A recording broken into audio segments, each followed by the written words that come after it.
Great. So, yeah, I am here today to tell you about the Digital Public Infrastructure for Climate and Health.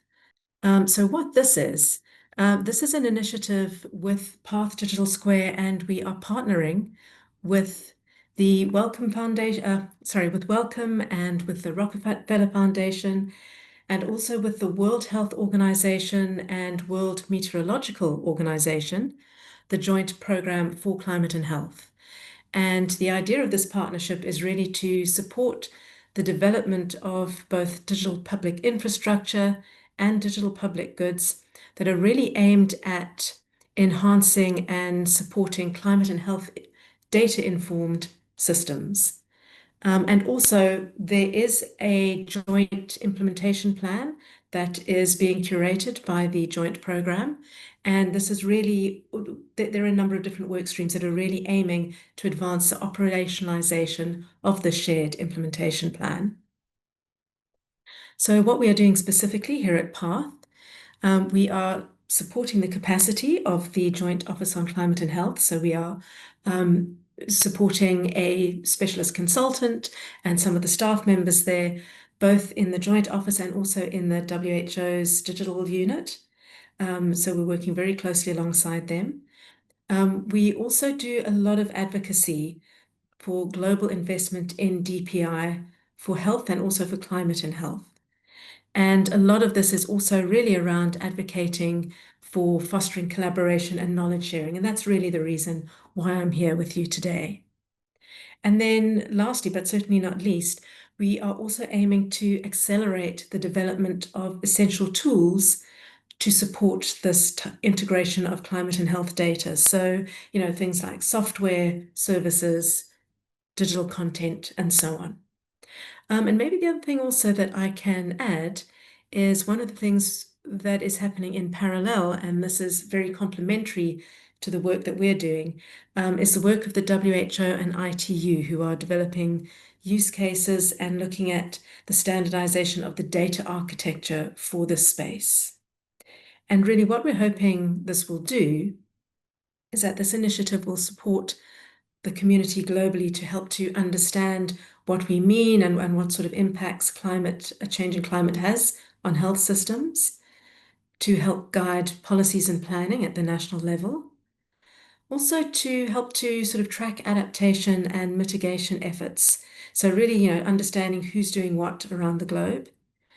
And as I've mentioned, to also try and promote and accelerate the development of global goods in particular, but other DPGs as well. So when we talk about climate change and the effect that it has on health systems, we're really talking about what you could broadly categorize them as three main areas. So one is the actual impact on health itself. So that's things like heat-related illnesses, respiratory diseases, and of course vector-borne diseases, things like malaria and dengue, which are very much influenced by temperature and rainfall patterns.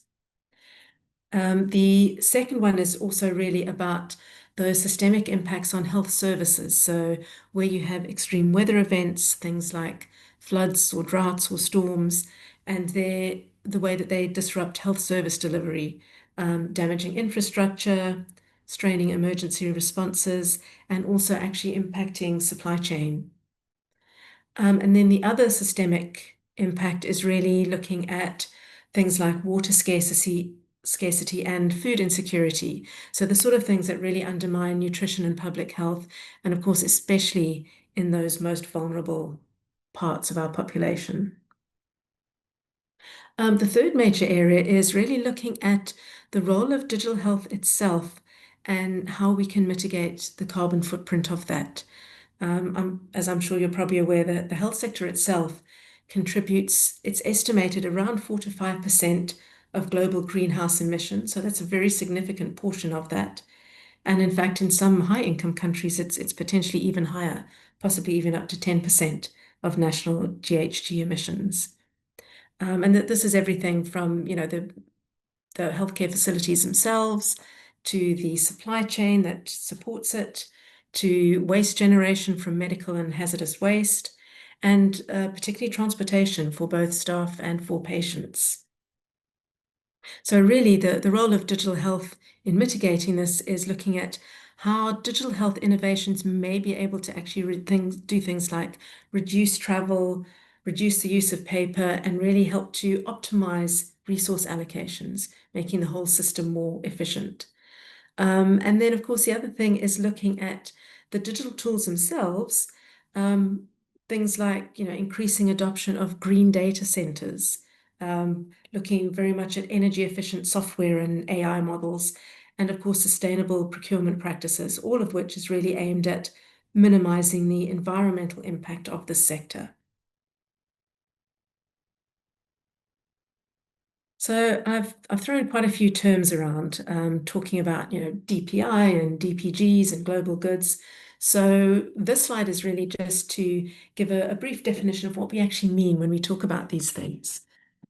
So DPI, or digital public infrastructure, are really those very foundational components that are needed to be able to deliver effective person-centered healthcare.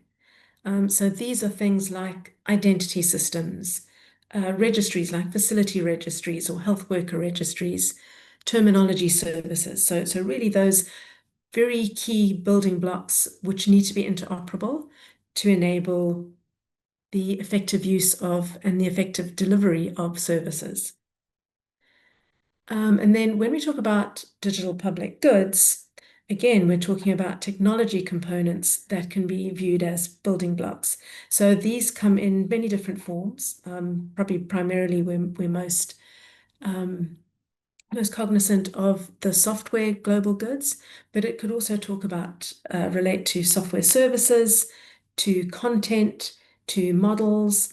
So everything from actual code to the use of interoperability standards or technical specifications. And the reason why these are important is because they really enable countries and communities, and especially those actually in low resource settings, to help build resilient digital systems without having to resort to proprietary solutions. So, really helping to avoid vendor lock in, promoting local ownership, and also fostering a sense of collaboration and scalability. So, making things that are reusable and can be used across a range of different settings. And then when we talk about global goods, these are really a subset of DPGs. So we often say that global goods or all global goods are digital public goods, but not all digital public goods are global goods. And really, the two things that differentiate global goods from DPGs is two things, really. One is that they focus purely on health and well-being, so SDG 3. And now we've also expanded that to include SDG 13, which is climate action, but looking very much at how climate data can be utilized within the health sector. So they focus on that particular area. And then the other differentiating factor is that these are a relatively mature set of global goods. So these are not brand new, untested innovations. These are the type of tools that have a fair size implementation footprint, some of which have been around actually for a very long time and are very well mature and sort of well understood. And so this is really to provide people looking to procure and to utilize digital health tools to be able to understand, where they've been used and how valuable they can be. And that really brings us to the next slide, which is, well, if you're talking about maturity, then how do you assess maturity? And the way that we do that is by using a maturity model. So I think those of you who might already be somewhat familiar with the work that Digital Square's been doing over the last 6 to 7 years are probably aware that we have had a number actually of different maturity models that have evolved over time. And then what we've been doing under this particular initiative is we have created the newest version of our maturity model, specifically for climate and health. And we have done that really by engaging with a whole range of different stakeholders.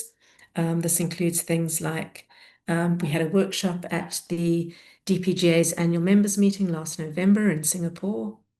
We again had another workshop at the Open Digital Health Summit in Nairobi back in December. Just a couple of weeks ago, I was in Oslo at the DHIS2 conference. And we also have been, throughout this whole process, collaborating with the Digital Health and Interoperability Working Group. They have a specific subgroup working on climate and health, and we've been involved with them this whole time. The other groups that we have been engaging with are the other regional networks. So that's Rekensa and Helena. And that's also why I'm particularly glad to be here today, talking to all of you. So what came out of all of these workshops and the different engagements that we've had is this updated model. And what we have got is, and I will be sharing all of these links towards the end of the presentation, but what we have got now is really a very comprehensive model. And it includes things not just related to climate and health, but also actually we've expanded some of our existing indicators quite significantly. And this was all really based on the input and the feedback that we received. So previously we really had three major ones, which looked at global utility. So, how widely is this used? The community support around a particular digital health tool, and then also looking primarily at the maturity of that itself, whether it be software or content or so on.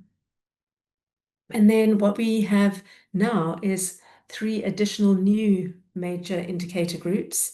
So one is related to equity and inclusive design. And while that is obviously it's not limited to climate and health data use cases, this came out very strongly again in all of the workshops that we held. This was something that people really wanted to see.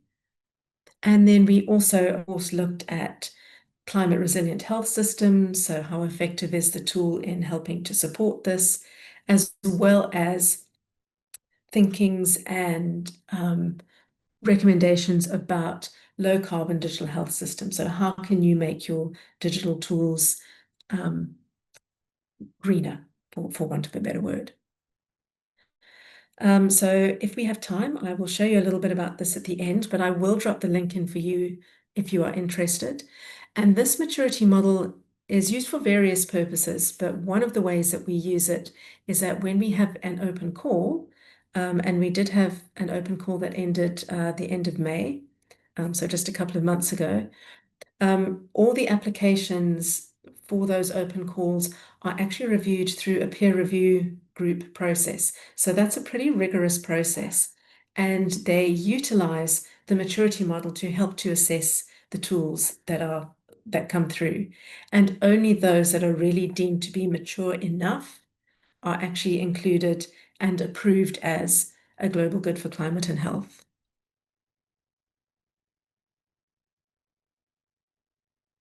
So why do we do all of this? And really, this is what we see as being the major benefits of global goods. And those are aimed at many different types of stakeholders, but primarily, I would say, it is really for country government stakeholders. So really helping to make people aware of the type of things that are out there that are open source, that can be adopted and adapted, and really help them to make the best decisions about the tool that's most appropriate for them in their specific country or context. And then, of course, there are also the implementers themselves, as well as the developers and the donors, so everyone working within the space, but helping them to understand what is available, what these tools do, what type of standards they support, and so on. Okay, so the other major piece of work that we've been doing as part of this initiative is really adapting our existing Global Goods Guidebook and to expand that again to incorporate climate and health resilience. So I hope many of you already know about our Global Goods Guidebook, but this is something that's also been around and has been published by Path Digital Square, I think pretty much every year since about 2017. Initially, it was produced as a downloadable PDF that people could download and print. So really a nice reference guide. And um, what was it? Probably about 2 years or so ago, we actually launched our online interactive global goods guidebook. So we still have a printable PDF version, but the main guidebook is an online tool. And you can see the first link, which again I will share towards the end of this presentation. You can go there and have a look at all the different tools that are available. But we also have a new beta version. And again, at the end of this, I'm going to spend some time and just show you what it's looking like. So you're going to get a bit of a sneak preview about what the Global Goods Guidebook is going to look like with these new resources.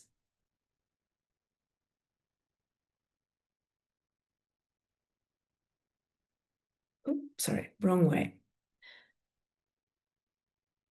There we go. So I told you about the new open call. So one of the things we are quite excited to tell everyone about are the newly approved global goods. So these are global goods specifically for climate and health use cases. And you'll probably be familiar. Two of those are actually existing and I think very widely implemented and used global goods. So one of which is DHIS2, and the other is the GeoPrism registry. And then in addition to that, we have a new global good, and this is the early warning and response system for climate sensitive diseases. And what that does is it also facilitates rapid detection and response to those type of challenges. So these are in addition to our existing global goods. We currently have 38 software and 7 content global goods. And again, you can find out more about those in our existing online guidebook.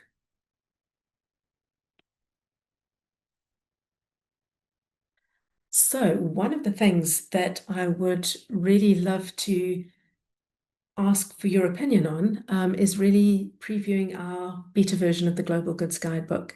I'm going to show it to you shortly, but what you can see on screen here is a QR code. Again, I will share all of this with you towards the end, but we'd love to know what you think about our new guidebook. So, tell us everything, what you liked, tell us what you didn't like, what you think is useful, what you think might not be terribly helpful. And we'd really like to hear people's thoughts around this because we are aiming to be able to launch this probably around about the end of August or early September of this year. And we have had a fair bit of input from the global community so far, and we'd love to get your thoughts as well.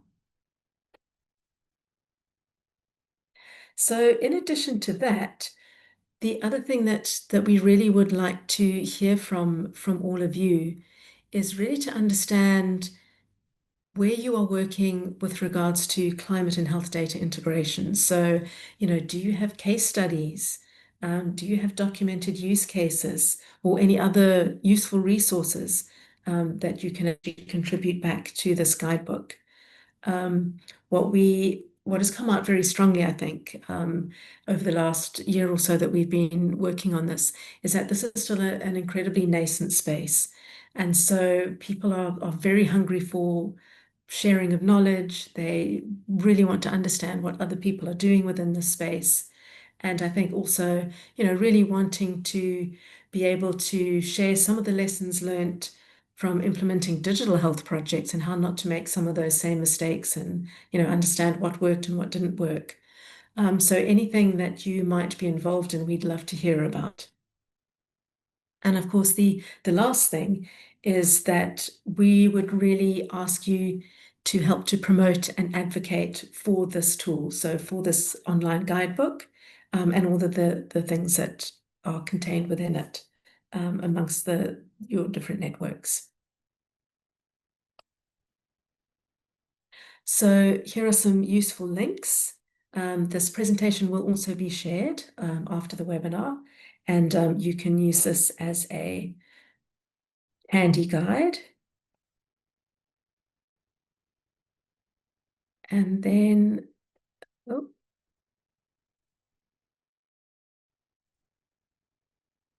so before we get to the questions, let me open up my screen and show you some of these things that I've been talking about.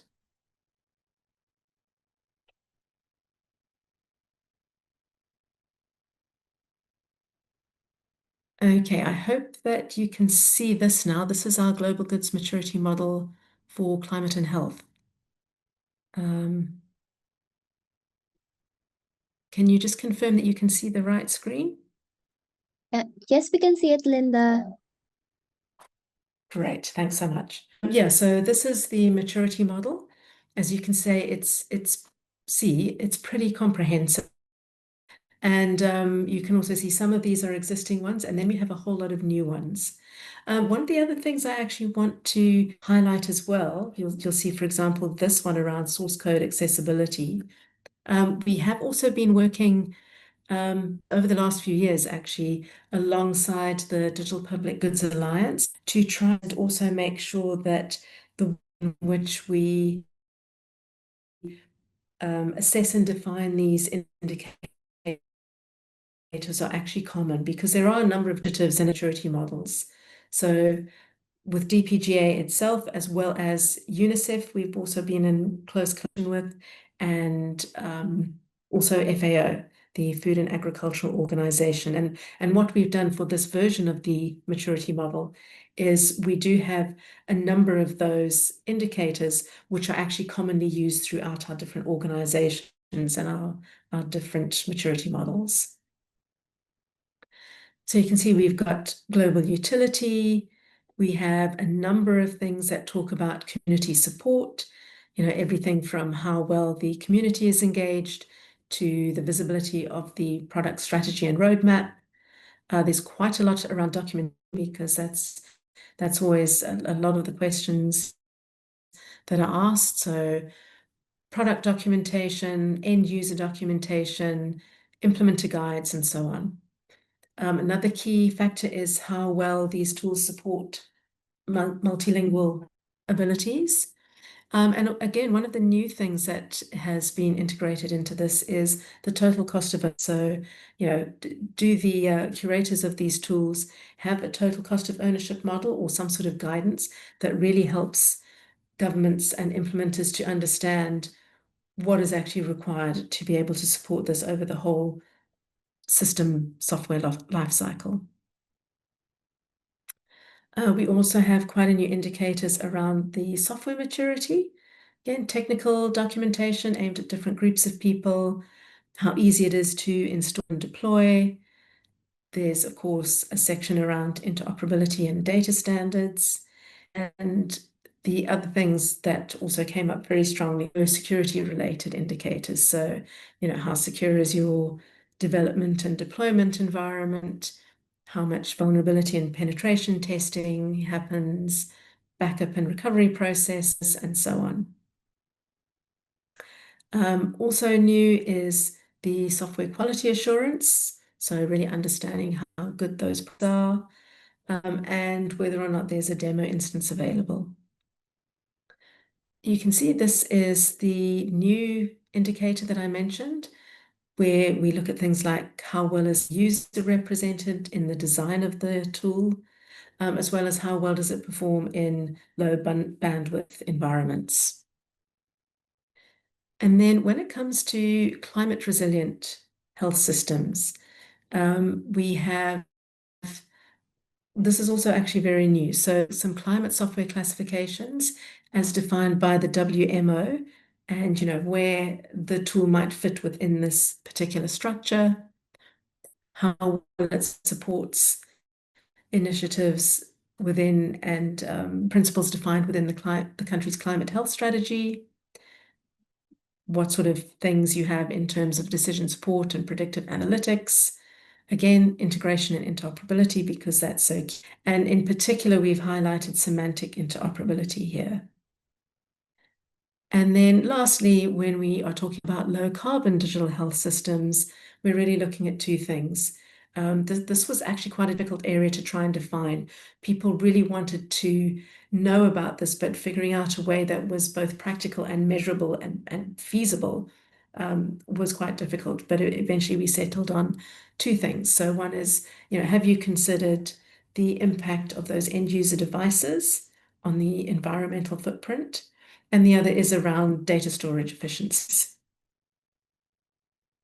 Okay, so that is the maturity model.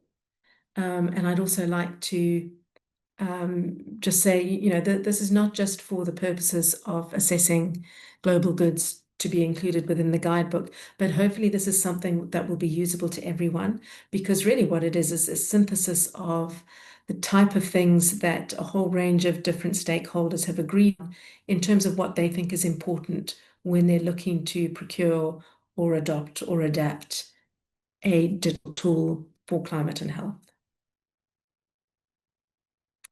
Okay, I'm now going to show you our brand new beta version of our Global Goods Guidebook.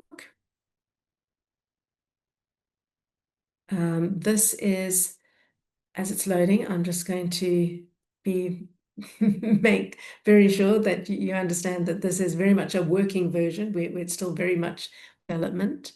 And there are a lot of things that we are still working on. It has some real content, but a lot of test data content. But this is really what we'd love you to have a look at and then give us your thoughts on. So this will actually also replace our existing Global Goods Guidebook. The general consensus amongst everyone that we spoke to was that they really didn't want to have a separate guidebook, that rather this is a new one that also incorporates climate and health, but still has all of the existing information from our current Global Goods Guidebook. So this will eventually take over our existing one. So you can see what we have here. We have a lot of information about those DPGs or global goods. We will also have a section, and this is new. This is something that we don't have in our current version, but really descriptions of the type of use cases that people are working on.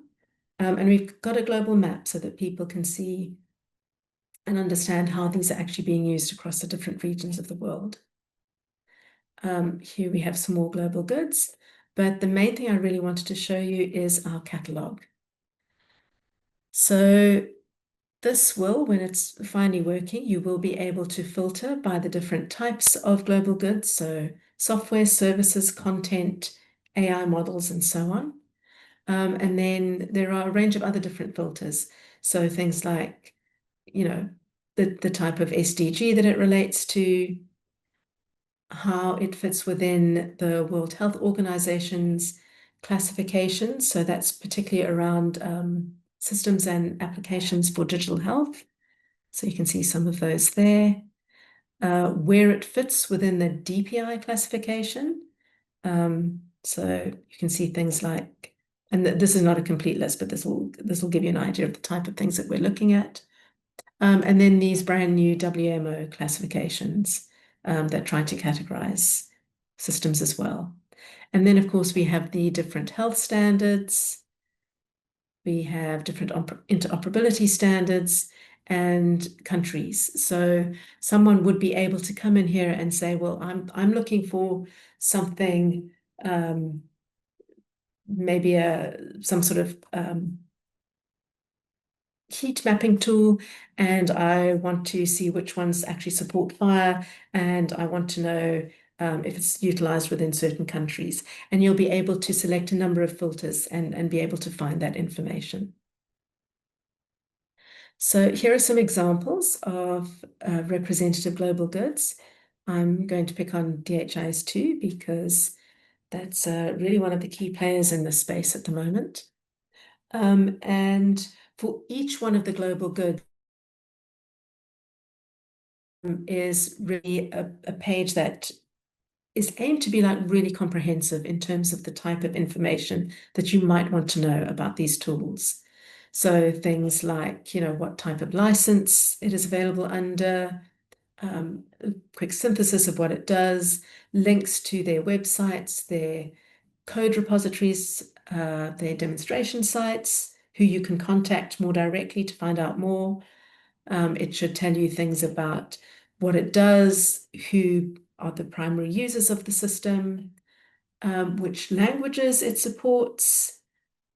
It goes into information around standards and interoperability, which SDGs it supports. And then you can see here we've got, and of course this is new, information about the climate and health integration, and really how that kind of fits within these classification areas.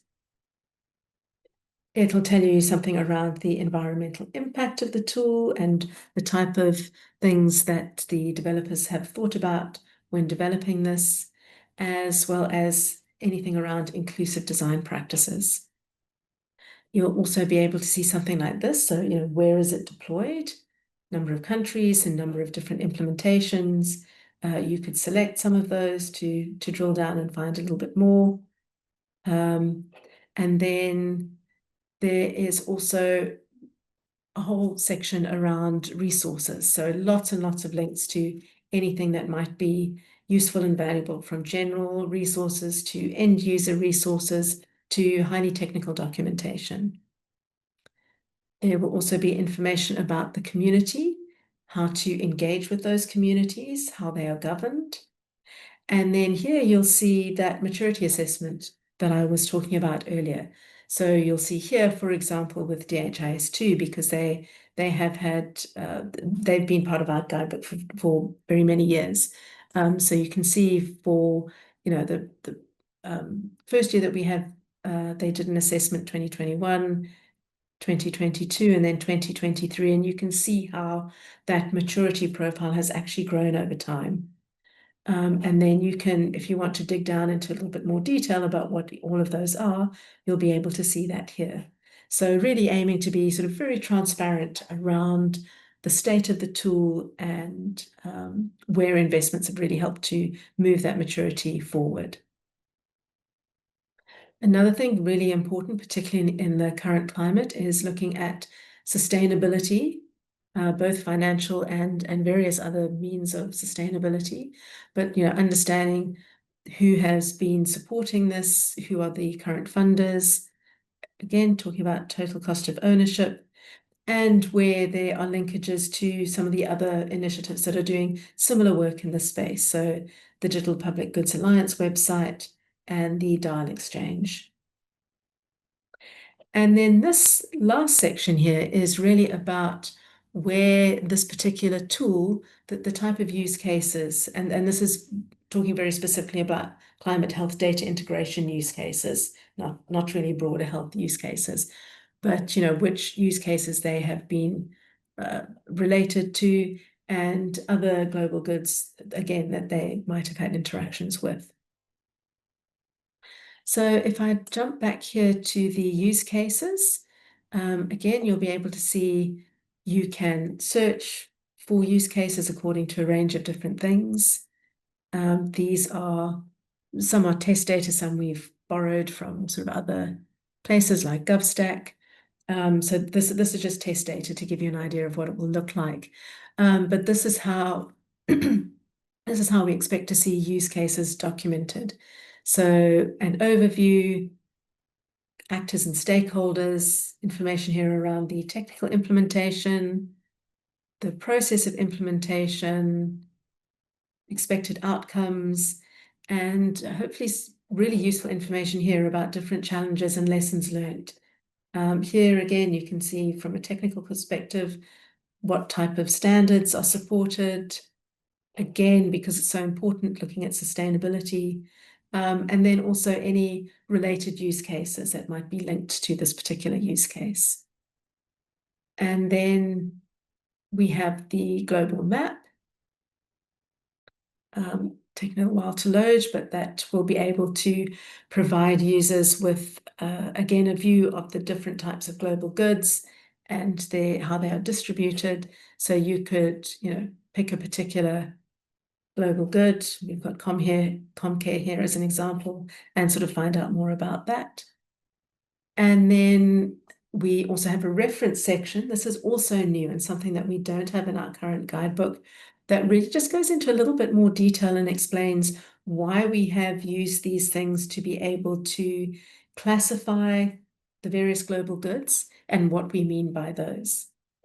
And then lastly, a little bit that just tells you more about Digital Square itself and the role that it plays in doing this, global goods, and also when we have an open call, how you're actually able to submit an application to that. So that was a super fast run through of our beta version, but I would really encourage you to go and have a look at that and to tell us what you think. So the last thing I want to show you is if you are able to provide some feedback on this. Just wait for this to load. Here we go. This is what you will see. So this is the link to our feedback form. We've tried to keep it really short and simple because we know it's not everyone's favorite pastime to fill these in. So we want to make it as quick and easy as possible. What you will find in here, there's a link back to that beta version here. So you can open that and have your two tabs open while you work on it. But really, I think the sort of information we're really looking for is probably less about the design. I mean, you can see it's a beta version. There's not much in the way of imagery or anything yet. But really what we would like to know from you is how easy was it to navigate? Was the content relevant for you? What did you like about it? Was there anything that you expected to find but you actually couldn't see? Whether you would actually use this or not, and you can be brutally honest with this as well. We really want this to be a useful resource. So anything that you can tell us would be really helpful. And then the last thing again is, would you be interested in contributing knowledge, whatever it happens to be? Tell us about maybe some tools that you are using that we might not be aware about, any use cases or case studies, or further feedback to the guidebook. But anything that you would be keen to contribute, we'd love to know about. And so this is optional, but you can also give us your name, organization, email address, and we will get back to you. We will include you on our mailing list, and we promise not to spam you with too many emails. But we do have a growing group of people interested in the space where we're really trying to share information. So on that note, I feel like I've been talking an awful lot, and I'm going to pause now and just see if there are questions from anyone on the call. Thank you for the presentation and the walkthrough, Linda. We are now open for questions. If you'd like to ask Linda, you can enter your questions in the chat box or raise your hand so we can call you and you can ask on the microphone. Oh, I think Sir Jai would like to speak. Sir Jai. Thank you, Cha. Thank you, Linda. I think this topic is very important, as we already had prior discussions. This is a very important topic. Just that, I'm sure that there will be a lot of questions among participants here. My quick question is is there any plan to engage the big tech? Because I think their role here is very crucial, especially to have them on board is important for making any meaningful differences in the objectives. So my quick question is that, and then of course, what is the timeline for this? Because especially the DPIs with focus on health and patient-centered care is also the topic for AeHIN's general meeting this year, which will happen towards the end of the year. And then if there are developments in this study that is happening, that could also be reported in the AeHIN general meeting. But my first question is actually currently most important, how are you engaging the big tech, or is there any plan as part of this study? Thank you. And I see also the questions that are in the chat. Thank you. Great. Yeah, thanks so much for those questions. So, I mean, with regards to big tech, I would say probably the group that we are most engaged with through Path and Digital Square and through the various communities is Google. So they are aware. We have had some discussions with them, and they're aware of this work. In terms of the second question, in terms of timelines, so I didn't mention this whole initiative is really designed ultimately to support the WHO WMO's implementation plan. And currently there's a 3-year plan. And of course, the intent with that is to then have, an additional 3-year plan on top of that. So while we're very much focused on the work that we're doing this year that runs up to end of December, this is part of a longer term initiative. And as I sort of mentioned, through WHO and through WMO, particularly the WHO's digital unit, we do know that there are other initiatives that they're involved in that we are very much trying to align with. So, being sensible about how we can combine these different initiatives to move the whole space forward. I hope that helps. Thank you, Linda. Thank you, Sir Jai and Linda. We have a question in the chat box from Dr. Yornsus. Would you consider using a RAG to ease the navigation of the catalog? It might help provide ease of navigation without requiring training a model. Great question, and I'm going to ask you to explain it, please, because I don't know what a RAG is. Would you mind coming off mute and just telling me what you mean by that? Can you hear me? Yes, I can. Okay, good.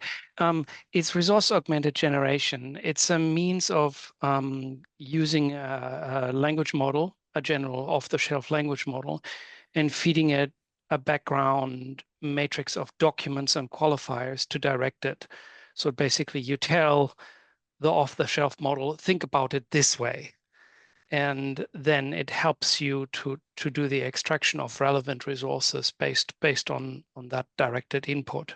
So it's a way of reusing an AI model if you don't want to spend the money training one yourself, but you still want support in associative search effectively. Right. No, thanks so much for that. And I'll be honest, at the moment, we haven't really looked at using something like that, although, and you might recognize this by looking at the actual beta site, we have used AI technologies to actually build the site. As with every other thing that we build within the space, we're really sort of aiming to make it more efficient, more sustainable, more open, easier to get data in and out of. But I will mention this to our developers and just ask them if this is something that they've thought about or considered. But thank you for that. Thank you. Yes, thank you, Dr. Yorn and Linda. We also have a question from Dr. Nitin on timeline. So do you have a timeline for when the remaining DPGs will be added to the updated website? And will the DPGs from the older site be automatically migrated, or is there a process DPGs need to follow to get them listed on the new version?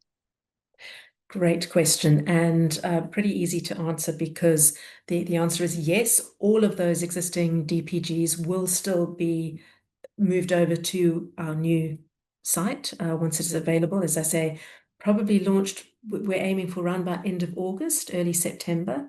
So look out for that. We will, of course, be announcing that through all our usual channels. And one of the primary means that we do that is through our LinkedIn channel. But yeah, if you're already a global good for digital health, you will remain a global good for digital health because you have already met that criteria. So those will be transferred across. And then we do have really those 3 new ones. So whilst 2 of them are existing tools, they have a whole lot of additional information around their climate health use cases. And then we have that new one, which is the early warning and response system that will be added. Maybe the other thing I can mention too is that the WHO team, under this initiative, they are also developing 2 very specific use cases for climate health data integration, and those, of course, will also be added to this particular site. As well as anything else that we can collect from others, but specifically they're tasked with developing 2, one of which is around extreme health events, so sort of warning systems for that. And the other one, I believe, is around vector-borne diseases. All right, it seems we do not have any more questions. Once again, thank you, Linda, and to all our participants for choosing to spend your Monday with us. Before we officially close, maybe our Executive Director, Sir Jai, would like to. Thank you, Linda, for being with us and sharing about this initiative. I think, as previously discussed from AeHIN, there is we are certainly interested in this topic, and especially the digital public infrastructure as applicable to health. And then we had last year we had an interesting study, a collaborative project together with FIND, that was on interoperability data standards by a colleague from AeHIN board from Indonesia, and then. We had presented it in the Global Digital Health Forum last year, and then publications on that will also be coming out very soon. So we did look at the data that is coming from not only human health, but also the planetary health and animal health. And then, so this area is very much of interest. We will have more such interactions, and then please feel free to share with us the further developments that as and when that happens. Also, as I mentioned, AeHIN's general meeting will also touch upon digital public infrastructure for health and investing in that. So there will be opportunities to share results, at least the preliminary ones that comes from this study.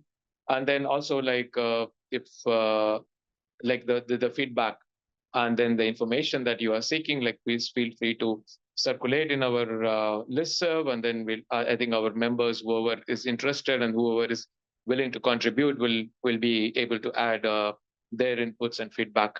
And then once again, I would like to thank you. I think we can close with having a group picture, Cha. Thank you. All right, thank you, everyone. Great. Thanks so much, everybody.